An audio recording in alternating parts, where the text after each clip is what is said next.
Before we dive in to all things KOTOR 2, we had a fun question from our friend Marcus Mosley, who portrays Trask Ulgo on the Unreal Cinema KOTOR adaptation, as well as Holochronicles of a Jedi. He plays Jolee Bindo. So his question for you, Dennis, is what would a composition sound like for Jolee?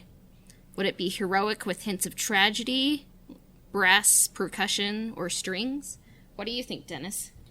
I've been thinking about this because I wrote that Karth piece, and I kind of want to get around to making pieces for everyone who doesn't have one.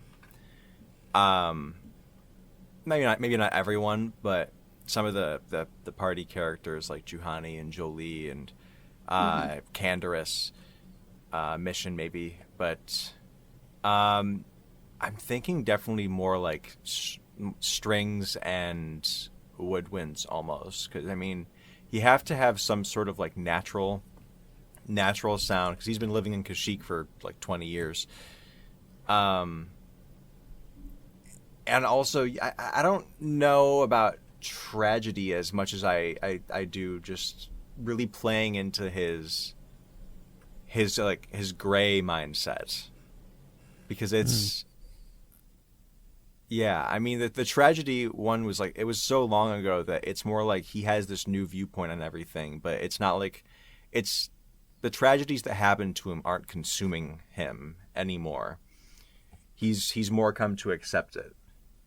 Kind of like Ahsoka later on, how she doesn't really have the whole, the council abandoned me. She's kind of just on her own path, but still sticking to the light. Yeah. So it'd be something more like peaceful sounding, maybe? Yeah. More tranquil? Yeah. I'd say peaceful, but with a slight, it's not necessarily like happy peaceful.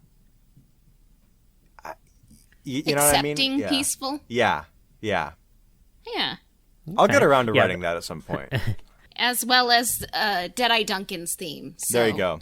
Eagerly it's gonna be the weirdest thing you've ever heard in your life. Yeah, I love that. Yeah, and that makes a lot of sense for Jolee's theme. I think that would fit kind of the tone of, you know, the story where we're meeting him at that point, and then for his story too. So yeah, that makes a lot of sense. And thanks to Marcus for sending that question in. Always appreciate that. Yeah. So that question kind of helps tee us up for this section. Jeremy Soule composed KOTOR 1. How would you describe his style compared to Mark Griskey? Well, yeah, it's interesting. I've been actually thinking about this for a really long time, and so part of this comes from when I talked to Mark about doing the KOTOR 2 soundtrack, and he said that when he started the project that LucasArts was very insistent on them using the like sample libraries and stuff, just like I want to say Clint, I can't pronounce his name, Clint Bajakian, who did some of the earlier like Jedi Knight games, had done in the 90s, and Jeremy Soule for KOTOR, because everything else had just been using like adapting John Williams' music. So KOTOR 2's decision, or like the team's decision to actually abandon that idea and use a real orchestra, really changed the tone and everything about it, because Jeremy Soule has his own library that he uses, and if you listen to anything else that he did around that era, it sounds exactly the same in terms of what the instruments sound like. So like he did some of the early Harry Potter games and Elder Scrolls, like Morrowind, Oblivion back then, and it all has that same sort of sound to it. But yeah, I think that having this soundtrack, KOTOR 2's soundtrack, would not have been anywhere near as impactful as it was without being a real orchestra. I think that's one of the big things to take away, is that the instrumentation and the limitations of it really defined Soul's style, and Grisky's style. Yeah, I think having the real orchestra there, it really plays into, because kind of a big, kind of the score and the tone of the score and the theme of the score. It's very atmospheric, and I think that you lose some of that by not having it recorded with a live orchestra. I think that really can play into, and you get that resonance from the orchestra performing these songs. So yeah, I think it's a huge difference for sure. Yeah, and in terms of atmospheric, I think they both have very strong atmospheric tracks, but it's the style of atmospheric that's completely different between the two, because you have these sort of synthy sounding instruments in the first game, and when they're held for long periods of time, it gives you this sort of tranquility, because it's a very round sound that's coming at you. You know what I mean? You're getting like this wave of sound. And you can hear that especially in things like Otto City and Terrace Upper City. But in the second game, a lot of the atmospheric stuff that you hear, it's atmospheric because of these sort of scratchy qualities, or because you can hear the instruments themselves, not just the sections. You don't hear this big wave of violin sound. You hear 10 different violins, each playing a tremolo, and you can hear the sound of each individual bow hitting the string, and it just gives this amazing tension to it. Yeah, and I really like that, and I really like kind of that tension. And as I was kind of going back and listening through the tracks from KOTOR, they're available. They're the high quality recordings now on Spotify and iTunes, so you can go back and listen to it. And kind of what I took away and just kind of listening to it is the KOTOR 2 seems like it's kind of based off of the same themes that kind of weave through the story. So you are getting kind of this similar feeling, whereas the KOTOR score to me seemed a little bit more kind of driven to individual characters and moments, kind of these big crescendos for all of our heroes and the places that we're going. Whereas this, it's more it's kind of this subtler theme that you're getting variations on as it kind of weaves through. And I think that really does a good job of matching kind of the tone of KOTOR 2 as this more atmospheric, more self-reflective sort of a story. Oh, absolutely. And I mean, I don't know if this is the case with KOTOR 1, because I've never gotten that in depth with it. I never talked to Jeremy, and we never actually heard the original sound files. We've only heard what the game gives us, and it was really eye-opening when the soundtrack dropped. And first of all, I was so excited, because I was next day in the car on my way to work, just blasting KOTOR 2 soundtrack. But yep. No, it was super eye-opening, because I think that the way that the tracks are organized on the soundtrack that was officially released now are grouped like the original recordings were, because you're hearing a lot of things that aren't quite what they're supposed to be, or they're not quite detailed enough to where they are in the game. You have, first of all, I was so happy to hear some of this M478 stuff that I'd never actually heard in its entirety before. But the Droid Planet, for example, on the soundtrack, the last half of that's all stuff that was Malachor in the game. Right. The track that is Korriban, it's the secret tomb on Korriban. There's a couple other things like that. Ebonhawk Normal, the last half of it is the Mandalorian camp on Duxon. And the way the combat tracks are organized, it's the names are exactly like something that I would name my stuff when I'm sending stuff out to a client, like Combat 1 or First Battle or something like that. Very generic things that, and even then, they cut those up and they just spread them throughout the game. So it doesn't feel like aside from certain things like Polar Regions and Academy Ruins and things like that, a lot of the tracks didn't feel like they were specifically written for specific places. And yeah, I completely agree with you on that. Even the cutscenes are just comprised of either the cutscene music from KOTOR 1 or cut up pieces of music from the rest of the KOTOR 2 soundtrack. Mm-hmm.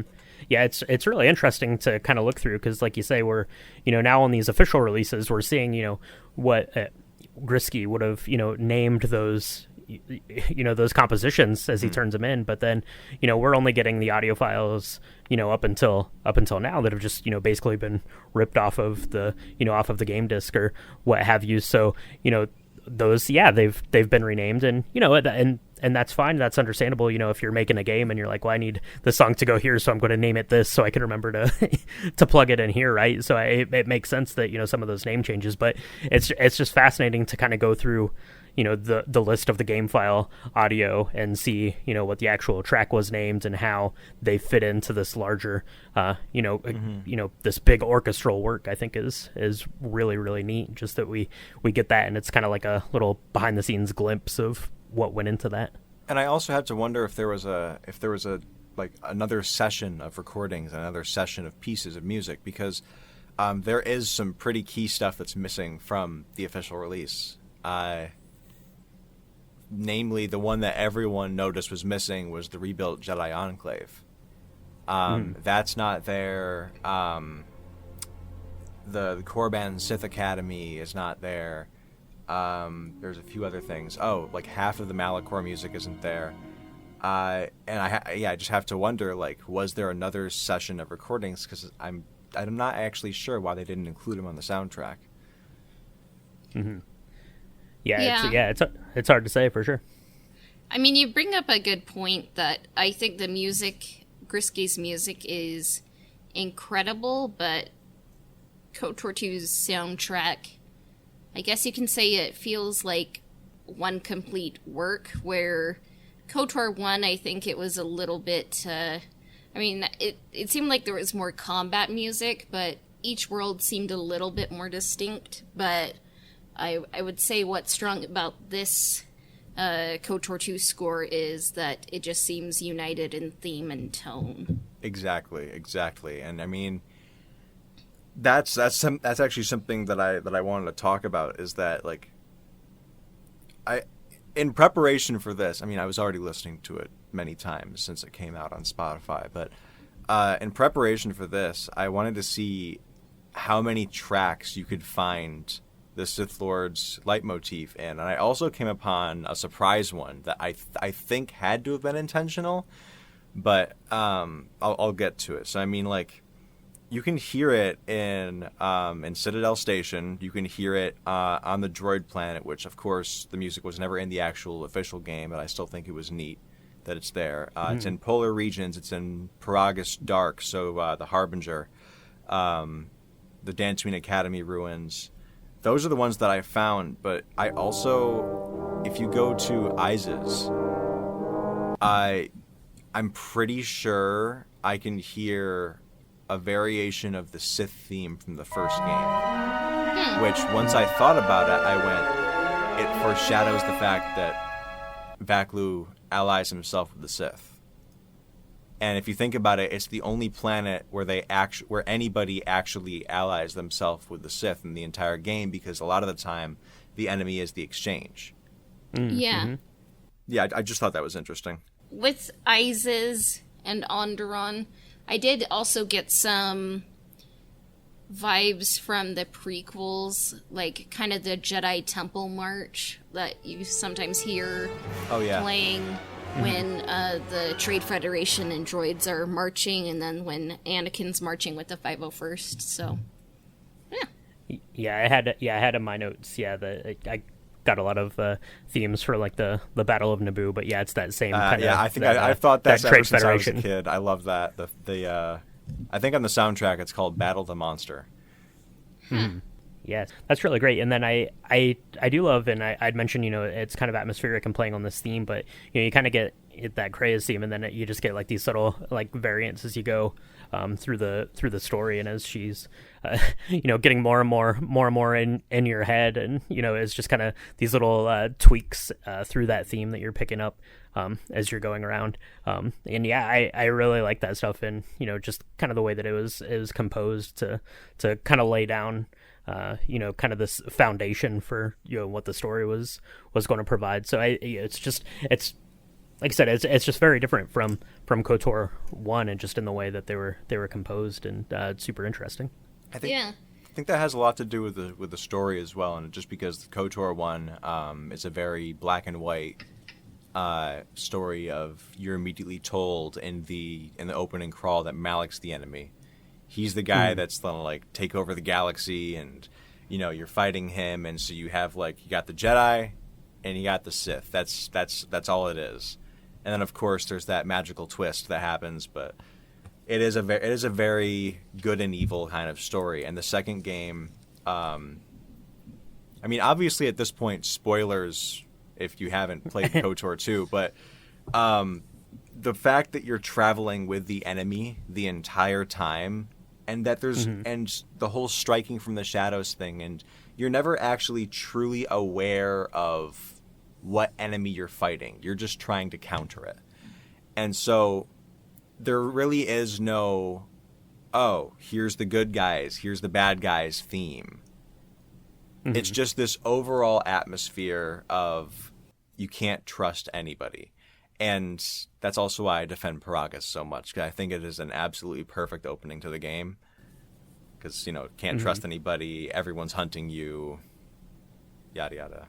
Yeah, exactly. And you said that it's it's a much grayer game, and as you go through the track listings, Craya and then Traya are the only ones that have their own theme. Everything else is kind of a variation on that, and then you have your different kind of battle themes. But the Exile doesn't have a theme. No one else has a theme. It's literally it's just Craya slash Traya, and they kind of weaves through the story there between the parts. Years ago, I used to think that the Exile's theme would have been what on the soundtrack now is Planet Cores. It appears in the credits for a little bit, which the credits is honestly just a lot of unused music. But I thought that it fit her very well, and then more recently I realized that no, I think that the main theme is hers. I think that's just what it is. That's interesting. I would have thought it was the rebuilt Jedi Enclave.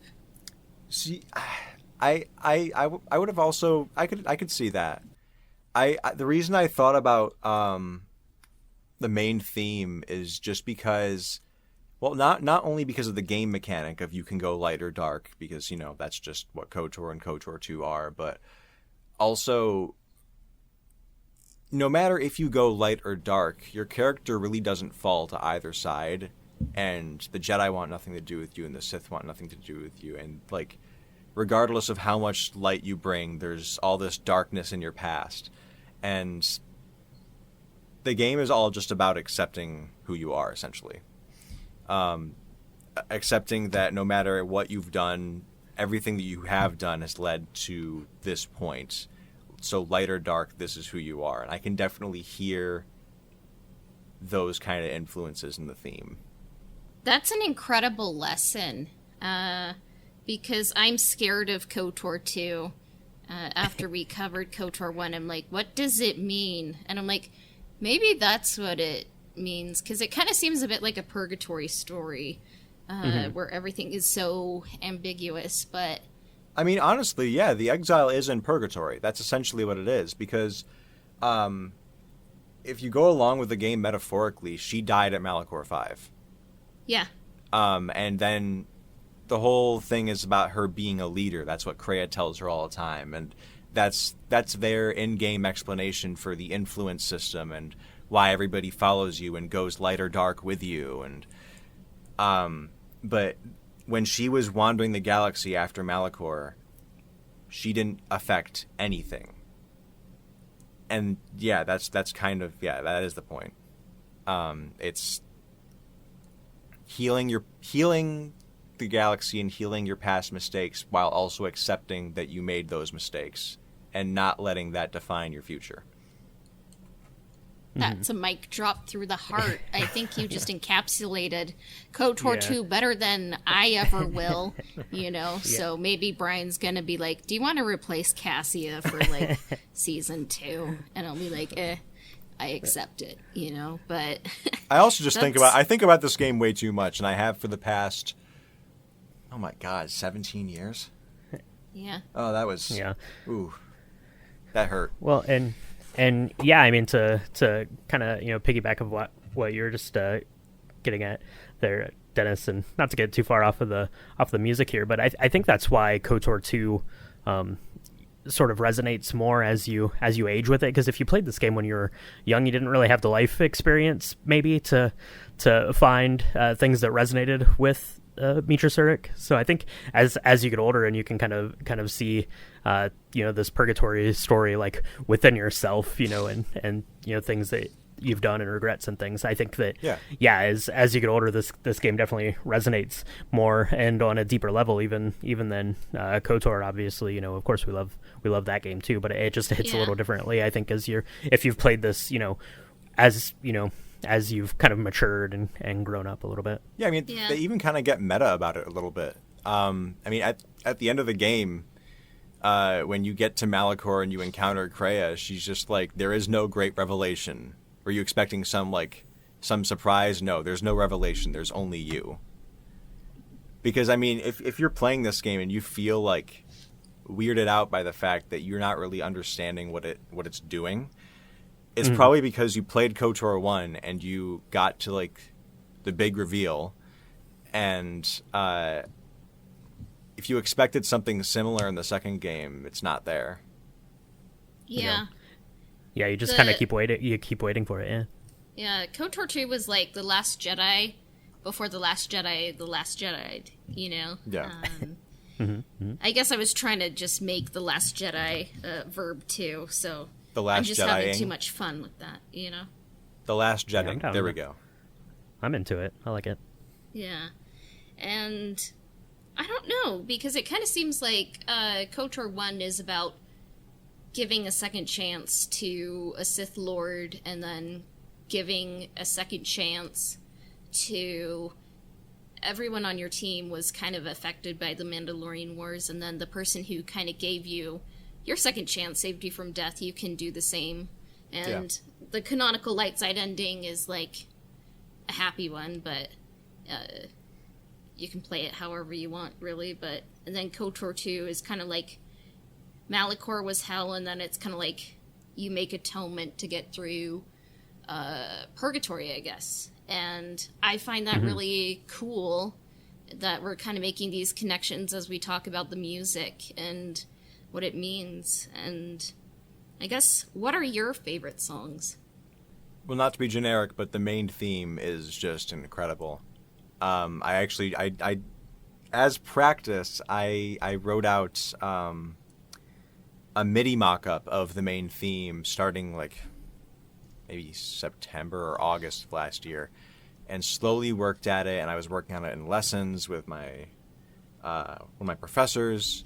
And then once the game came, once the soundtrack came out, I went, oh, I can post this online because now it's officially out. So I did, and after doing it, I have an even deeper appreciation for it because it is complicated. Yeah. But yeah, no, definitely the main theme. I have a weird soft spot for the Polar Regions theme as well. Yeah. Yeah.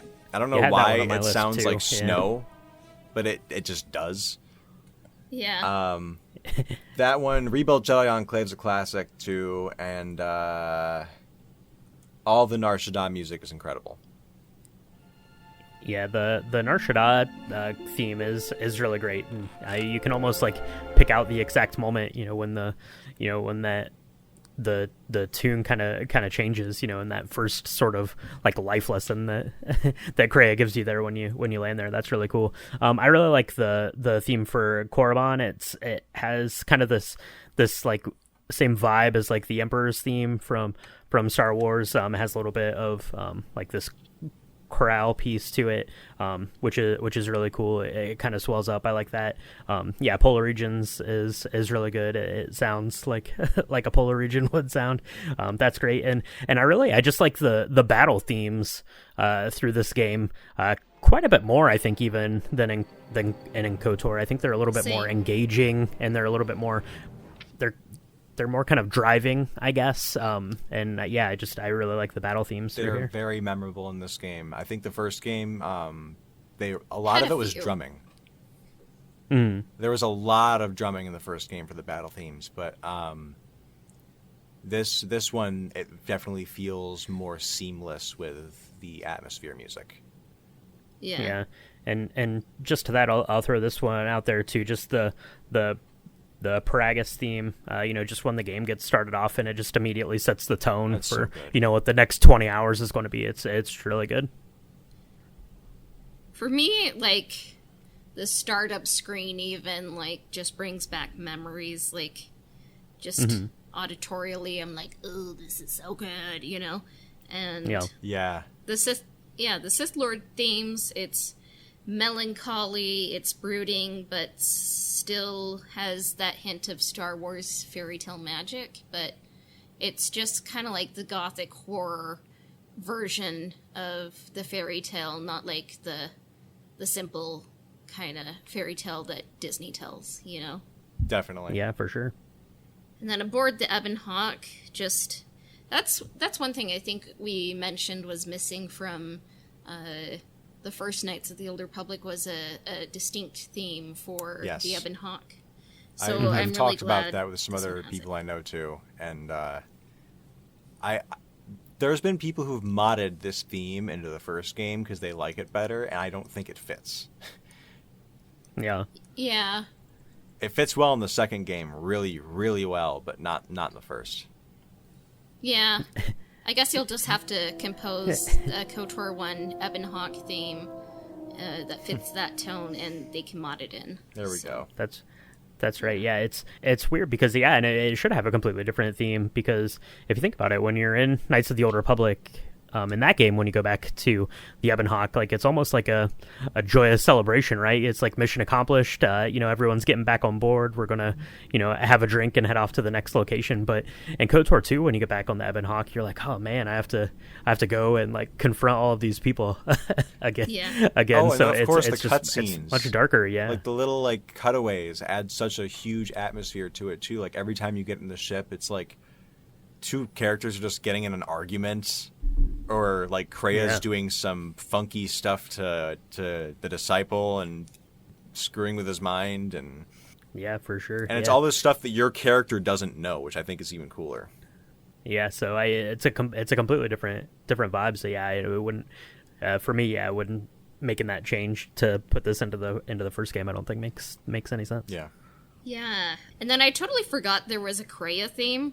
I don't know how I forgot about it, but it kind of just sounds like, if I had to describe, like, give me a theme for a mysterious mentor, Mark Grisky delivered, And then I have a question. Where did B4D4 play? Well, that's actually kind of interesting, because on the soundtrack, it's in A Dark Awakening, which is it starts out with the music that happens when the Ebon Hawk gets captured by Goto's yacht, and then goes into the B4D4 music. And specifically, it's supposed to play when you play as B4D4, when you're helping out the Ithorians on Telos. Okay. And when you break into the Zerka mainframe. And for some reason, I'm a little foggy on this, I feel like in the regular game, it doesn't play any differently. At least maybe not in the Xbox. I feel like it just plays the regular Citadel Station music. But when I played through the restored content version, it definitely had that music. Yeah. And I think it fits really well, because you're walking around. I don't know if you've ever done this. When you're playing as B4D4, you can just you can still travel all over Citadel Station. And so you can go up to like Lieutenant Gran, or like go up to the shuttle bays and talk to various people, and they all have different reactions. Yeah. That was always fun. Because I wrote down, like, it reminded me of, like, Donald Duck or Mickey Mouse music, like, from the old cartoons. Yeah. Like, kind of, like, comedic. And I was like, I do not remember this. I feel like I would remember this. So I was like, where did this even play? So that's good to know that I wasn't imagining it. And then with the Secret Academy, did you kind of feel like it was a major version of the Sith Lord's theme? Or am I just kind of not musically with it? You know, I actually don't know off the top of my head. I didn't make that connection, but you could be entirely right. And I'm actually pulling up the soundtrack now, and I'm going to listen to a section of it just because I'm curious. Don't ask me how I had this soundtrack queued up so fast on my computer. No, kidding. Yeah. I don't necessarily think major, but I can kind of hear how those dun dun dun kind of relates to what the lower strings are doing in the later section of the main theme. I think it has a relation to it. Yeah. So, I don't know, because that's something we've kind of discussed, like, what we love in Star Wars scores is, like, when the Darth Vader theme can be made positive, like it is in Return of the Jedi and also in Phantom Menace, like you have Anakin's theme, and then with Ben Solo's theme, it's kind of the good version of the ba ba ba ba, like the evil Kylo Ren theme, where, you know, and we kind of discussed it, like it would be cool, like if, you know, Revan had like a dark side, light side, just kind of like that, and then like Bastila, there's like a conflicted theme, dark side, and then positive light side theme. I'm like, almost curious if this kind of stuff's going to be done with the remake, because for some, I feel like they're not going to just use the same music for the remake. Yeah. I think it's going to be completely new. I think it'll be based on the original stuff, at least partly, because they have made arrangements of some of the music, like in the Old Republic. They've used the Old Republic main theme for Revan in some of those expansions. Yeah. But I feel like they'll probably get Gordy Hobb or Stephen Barton or one of those guys to do it. I think that they should use Mark Grisky, if I'm being completely honest. It appears that he was kind of just lost in the Disney transfer. Yeah. Because... which is unfortunate. Yeah, I mean, you know, when LucasArts went under, the Old Republic continued. And it's, like, he was the lead composer on that game, on the Old Republic. For a few years, and then all of a sudden, he just kind of stopped getting told things. And he was like, hey, so what are we doing? Oh, they're making a new expansion. Why did I not know about this? Yeah. So it seems like they almost kind of like just let him go through the transfer, and no one ever told him. I feel bad. Yeah. Yeah. But I think they should definitely bring him back, because, I mean, if there's anyone, obviously, who understands the KOTOR, like, world, it's him, because he's worked on it. He's done it. Yeah. For sure. Yeah. Mm-hmm. And then I do have to mention a couple just tracks, like, for fun. Jack Jack Tar, because this is kind of a funny one, because when we were getting our new outro music, it's based on Iza's Cantina, but I got it mixed up with the Jack Jack Tar, so I was thinking, like, yeah, jazzy, fun, and then, like, Dennis is like, what? Like, you want this as your outro music? And then it's, like, kind of, like... that was pretty funny. And all that. And then I was like, oh, I meant Iza's Cantina, but we're never going to say Telos Cantina, because that's a crime against people's ears, I think. I think that it was really just made... I think I had some pretty bad things to say about it the first time I was here. But it's one of those things, I think, where they were like, hey, we need some Cantina music. And we also need it, like, in an hour. If I had to guess, because that So, seems yeah, like I something did where that, they please, just yeah. went, okay, open up Logic. Here's like the same 8 bars over and over again. Just hit loop. That's right. Yeah. Yeah. I will say Jack Jack Tar Tunnels, like, I think it's the best confrontation music in the game. Yeah, it sounds. You have to look for that one. I think because I'm not sure what it falls under on the official track list, but yeah, that one gave me a lot of like Harry Potter vibes. The Jack Jack Tar Tunnels, Yeah. kind of the films there. in Harry Potter. Jack Jack Tar Tunnels. I'm trying to think of what that is off the top of my head. Can't think of where it Yeah. is on the actual soundtrack now. But Yeah. And then I love the Isis Cantina. Best Cantina music in the KOTOR series. I was upset that it yeah. wasn't included in the soundtrack. I know, Yeah. it's like, where's my Isis Cantina? Like, why isn't this here? But, and That's then, right. Isis War gets on there, but not the Cantina. yeah, I want the morgue, not the cantina. Then facing Darth Sion, very ghostly. And then the final battle, I put Yi. As in yes. Yo, I You say know. the same thing. Yeah? I say ye all the time, just like in texts. Yep. So, Yeah. Yeah. those are some of my thoughts. And then, did you say, like, this soundtrack kind of inspired you to get into composing? Yeah, absolutely. Some of the major influences were a lot of the Zelda music, this soundtrack specifically, and some of the Doctor Who stuff. For sure, yeah. There's a lot of good stuff in this score here, for sure. So just to kind of circle back on that, it's awesome that it got like an official release and you can listen to them now and their whole glory. And we just have to hope for some sort of I don't know, like a Mondo pressing or limited run pressing or something of this. See, I'm vinyl. curious. That'd be pretty great. I'm curious because Limited Run has done.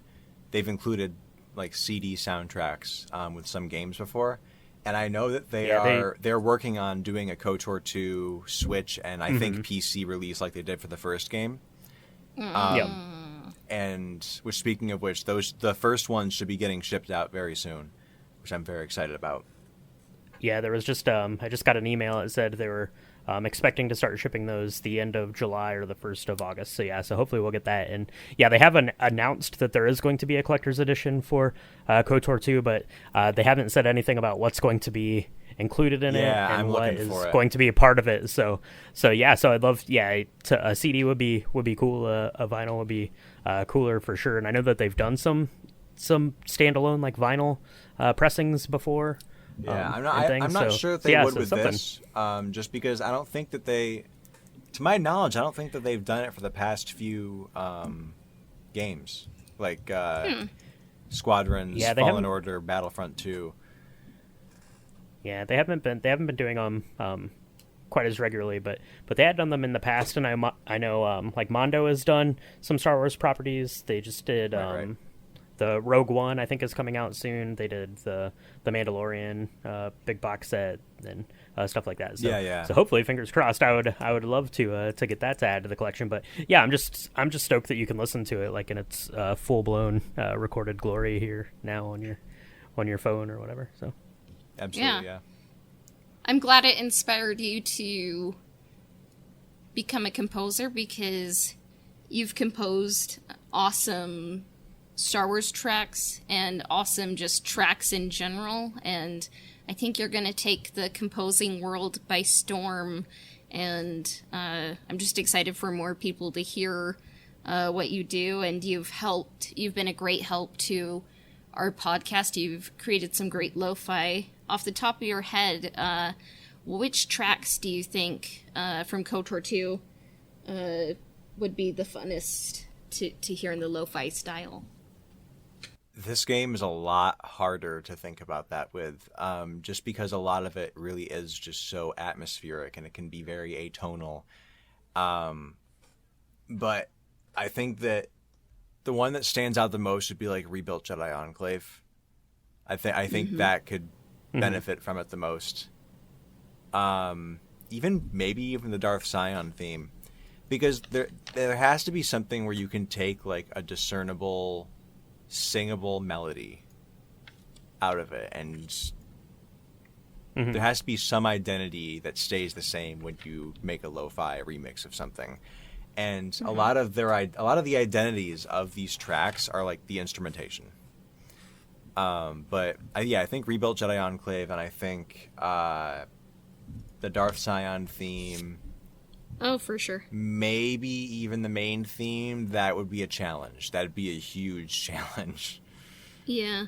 Yeah. Ice's Cantina would be cool too. Oh, I didn't even think about that. Yeah, that'd be great. Yeah, Ice's and Cantina. aboard the Ebon Hawk.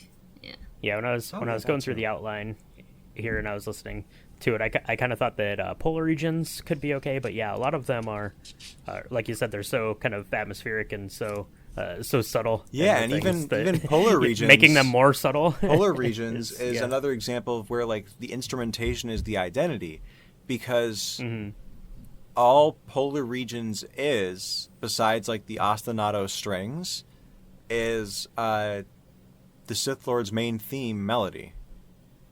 Mm-hmm. That's all it is. Yeah. So if you strip away the instrumentation, you're essentially just using the main theme. Right. Yeah. Yeah, that's a good point. And who knows? Maybe we'll be like, Dennis, can you make this lo-fi? And he'd be like, okay, but we'll see. But it's a very different score from the first game. But I guess, what are you working on now? Is KOTOR Live still happening? Or yes, it is. It's still happening. I've gotten questions about it, and I understand people's frustration that it's not done, and that I haven't really given that much of it. It really is. The pandemic really did throw a huge wrench into it, just because I had a lot of players nearby that were going to record a lot of things in the studios at my school.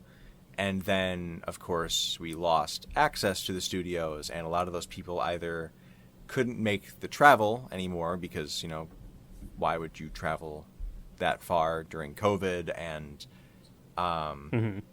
other people just literally had to leave the city. They couldn't afford it. They had to go back to live with their parents, or just leave in general and go somewhere else. So I lost my plan, essentially. And I had to improvise from there, and I'm doing a lot of it remotely. And I had to prioritize a lot of paying projects that I had, and of course, just surviving and finishing school. And I have been working on more of the sheet music recently. I have been getting more of it recorded. It's just a very, very slow process, but it is still happening. Incredible. Awesome. Yeah, no, definitely glad to hear that. And then you do have another project that is coming out. If you are listening to the podcast, we played a trailer for it a couple weeks back, but it's a new audio drama that you're involved in. Do you want to tell everyone a little bit about that? Yeah, so it's called Murphy. And it's been in the works, not specifically by me, but for about 2 years, because I'm doing all music supervision, sound design, editing for the show. But it was created by my girlfriend, Alexandra Monroe, and several of our other friends are writers on it. And honestly, many of the actors are our friends too. And it started out as mostly I would say a passion project, and it's just evolved into something so much bigger, and I'm so excited to share it. Yeah, the trailer's up on anywhere you can find podcasts, the big ones being like Amazon, Spotify, Apple Podcasts, and you can also follow the show there. You can find on Twitter and Instagram, if you go to Merlin's Monsters, that's Merlin with a Y, you can find it there. And yeah, we're also raising money through Indiegogo for it. So if you search up Murphy Indiegogo, it'll say Murphy Season 1 and yeah. But it's about cryptids and folktales and these people who go on an adventure looking for them, and there's something really dark and sinister happening behind the scenes, and they have to decide what to do about it. That sounds really awesome. And we'll, of course, post it after this episode, and we'll post it in the links. Is there anything else you wanted to promote? Besides Murphy, I'm working on a game soundtrack. The game is called Eden, A Dream of a Distant Moon. I don't have any details on when that game is coming out. I can't give any details about the game. But, yeah, I'm getting closer to finishing that soundtrack, and I'm really interested to see where it goes. But, yeah, just keep a lookout for that game, I would say maybe in the next year, if I had to guess. Oh, okay. I can't wait to hear it, and I am just so thrilled that you're getting gigs, you know? Yeah. Like, you're like Max Rebo. You got a gig. Oh my God, the ultimate compliment. That's right. Yeah, when you get compared to Max Rebo, you know that you have made it for sure. So, yeah, definitely follow along. You know, we'll pass along any kind of updates that we get from Dennis on those fronts, and make sure you follow Dennis on Instagram, all that stuff. It's at I think it's at DS Mowers Music. Yes, is that right? That's it. Awesome. All right. So thanks, everyone, for listening, and may the Force be with you.